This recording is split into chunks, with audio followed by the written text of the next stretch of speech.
Es uno de los lugares más emblemáticos del Señor de los Anillos, capaz de emocionar hasta las lágrimas tanto en los libros como en el cine. Pero este gran puerto de los elfos tendría una extensa historia de miles de años, siendo escenario tanto de despedidas como de guerras. Hoy en Nerd of the Rings Español repasamos la historia de los puertos grises.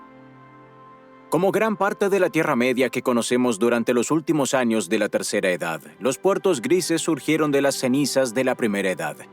Tras la destrucción de Beleriand, aquella región que antes se encontraba muy tierra adentro pasó a formar parte de la costa de la Tierra Media. Y en el centro del nuevo reino élfico de Lindon se encontraba el Golfo del Lun. Fue allí donde los elfos durante el primer año de la Segunda Edad construyeron el que se convertiría en su puerto más importante durante las edades venideras: los puertos grises.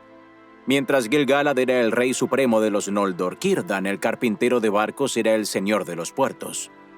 Después de los puertos de las Falas y de Sirion en Beleriand, este sería el tercer señorío de Círdan de esta naturaleza. Aunque no se afirma explícitamente, es completamente posible, y tal vez incluso probable, que Elros, el hermano de Elrond, zarpara desde los puertos grises cuando él y los Edain partieron en busca de la tierra de Númenor. De haber sido así, esta habría sido otra emotiva despedida ocurrida en aquellas grandes costas. Sin embargo, los númenorianos no permanecerían confinados para siempre en su isla. En el año 600 de la Segunda Edad, un capitán de Númenor llamado Beantur desembarcó en los puertos grises, donde conoció a Círdan y a Gil-galad. Además de los elfos, se nos cuenta que una docena de hombres de Eriador se acercaron para contemplar a quienes creían que eran seres que habían regresado de la muerte desde las profundidades del mar.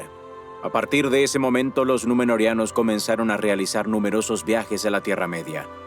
Pero nadie navegaría tantas veces como Aldarion. Aldarion, cuya historia completa será relatada en un futuro video, viajó por primera vez a los puertos grises junto al propio Beantur, su abuelo materno. Aldarion realizó casi una docena de viajes a la Tierra Media, varios de ellos a los puertos grises. En el año 882 de la Segunda Edad regresó de uno de esos viajes llevando consigo una carta de Gil-galad, dirigida al rey de Númenor, en la que le advertía sobre una nueva sombra que estaba surgiendo en el este, un servidor de Morgoth. Más de 800 años después, Sauron, quien anteriormente había guiado a los elfos durante la creación de los Anillos de Poder, lanzó una guerra contra Eriador con una fuerza masiva. Tras destruir Eregion, dirigió su atención hacia Lindon. Entre los años 1693 y 699 de la Segunda Edad, las fuerzas de Sauron invadieron la mayor parte de Eriador y sitiaron tanto Lindon como Rivendell. Los elfos resistieron en el río Lun, protegiendo la mayor parte de sus tierras, incluidos los puertos grises. Finalmente, en el año 1700 de la Segunda Edad, los númenorianos acudieron en su ayuda. Liderado por Kiriatur, este gran ejército de Númenor ayudó a los elfos a obligar a Sauron a retroceder. El ejército del Señor Oscuro sufrió nuevas derrotas en el vado de Sarn y en el río que posteriormente sería conocido como el Brandivino. Obligadas a retroceder hasta el río Wadlow, las fuerzas de Sauron se encontraron con que el ejército de hombres y elfos recibía el apoyo de una segunda fuerza enviada río arriba por Kiriatur. Sauron se vio obligado a huir de regreso a Mordor, acompañado únicamente por una pequeña guardia personal. Como ya hemos explicado con mucho más detalle en otros videos, Sauron conduciría a Númenor hacia su destrucción, y el propio Círdan desempeñaría un papel en la derrota del Señor Oscuro a manos de la Última Alianza. Gil-galad caería durante aquella batalla y la importancia de Lindon comenzaría a disminuir. Aunque Rivendell se convertiría en el lugar más destacado de los elfos, Círdan continuaría gobernando a los elfos que permanecían en Lindon, y especialmente en los puertos grises. Desde allí los elfos podían navegar por el camino recto y dirigirse hacia el oeste, hasta las tierras de Valinor. Sin embargo, en el año 1000 de la Tercera Edad, los Istari navegaron hacia el este. Habían sido enviados desde las tierras imperecederas para ayudar a los pueblos de la Tierra Media. Desembarcaron en los puertos grises y al conocer a Gandalf el Gris, Círdan le entregó a Narya el Anillo de Fuego, uno de los 3 anillos que Sauron más deseaba encontrar. Aunque inicialmente Tolkien afirmó que los 5 magos llegaron a la Tierra Media durante este periodo, cabe señalar que en sus escritos posteriores indicó que los 2 magos azules habían llegado alrededor del año 1600 de la Segunda Edad, al mismo tiempo que Glorfindel era enviado de regreso a la Tierra Media. Casi 1000 años después, los puertos grises también se convertirían en un lugar importante para la participación de los hombres en la guerra. Durante las guerras de Arnor contra el rey brujo, Gondor envió una gran flota a los puertos grises con el propósito de ayudar al reino superviviente de Arthedain. Se dice que aquella flota era tan grande que sus barcos llenaron los puertos grises, Forlond y Harlond. Aunque Arthedain y por extensión Arnor dejaría de existir después de aquel conflicto, los refuerzos gondorianos fueron fundamentales para la posterior derrota de Angmar. La siguiente ocasión en la que los puertos grises serían recordados y la más famosa de todas tendría lugar durante los últimos días de la Tercera Edad.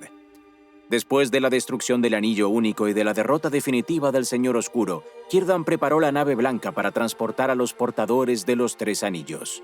Gandalf, Galadriel y Elrond subieron a aquella nave junto con Bilbo y Frodo Bolsón, a quienes se les permitió realizar el viaje por haber sido portadores del Anillo Único. Esta partida, que tuvo lugar el 29 de septiembre del año 3021, marcó el último día de la Tercera Edad. Los puertos grises permanecerían bajo el cuidado de Círdan hasta bien entrada la Cuarta Edad. También se dice que Samsagas Gamgee seguiría el mismo camino que su amo en el año 61, a la edad de 102 años. Sin embargo, Círdan sabía que algún día llegaría el momento en que finalmente contemplaría Valinor, y los puertos grises dejarían de ser necesarios. En una fecha desconocida, Celeborn llegó a los puertos grises para embarcarse en la última nave. Juntos, Círdan y Celeborn navegaron hacia las tierras imperecederas, llevando consigo los últimos recuerdos de los días antiguos que aún permanecían en la Tierra Media. Finalmente, Círdan y Celeborn experimentarían aquello que Frodo había contemplado tantos años atrás. Y la nave salió a la alta mar y continuó hacia el oeste hasta que finalmente, durante una noche de lluvia, Frodo percibió una dulce fragancia en el aire y oyó el sonido de un canto que llegaba sobre las aguas. Entonces le pareció que, como en el sueño que había tenido en la casa de Bombadil, la gris cortina de lluvia se transformaba por completo en cristal plateado y se retiraba, y contempló unas costas blancas y, más allá de ellas, un lejano país verde bajo un rápido amanecer. Como siempre, quiero darle un gran saludo a los miembros elfos y magos del canal: Javier Quintana, Soul of Light, Ezequiel Suárez G, Sheratan Ibarra, Diego Vera, Leandro, Roel Sánchez, Rodrigo Espineira, Josías Micangeli, Julián Mota, Claudio Viera, Right Hand of Forthank, Liang, Jason Tony, Silrond, Michelle Loren Zapata, Emilio F, Holker y Ale Bridoux. Muchas gracias por ver y suscribirse, y nos vemos la próxima vez en Nerd of the Rings Español.